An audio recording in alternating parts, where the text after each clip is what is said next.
Makiaria thutha wa mucemanio wao wa o mwaka, aigithia a SACCO ya Eteithia iria ni ya aikari aingi kuma Gatundu ya muhuro ni matete mwihoko wa kuigithia SACCO-ini ino.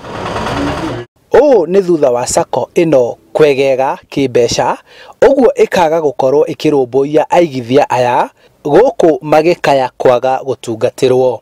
Na challenge atona ona muno thiini wa SACCO ino ri wa mbere ni mbia citu kura tondu wathivetia runi gutikoragwo. Gitumi kinene gia SACCO ino kugwa ni aria ene shares kwaga kuruta maruta mao ma o mweri, na aingi aria makombire makiaga kuriha mathire mao, uguo kigina kiao gikaga gukura. Ndi turageria tu members ni twaiguithaniria nao ni mekucoka gu contribute mweri ona kwi ma contributor ndiri nao ni mekwanjia gwika ati gukuruta, na twacoka twaiguithania ati ni tukwamba kurugamia kindu gitagwo refunds nigetha twambe tu accumulate mbeca na nigetha mbeca icio ihote gutuhotithia kuhe andu aitu maroni.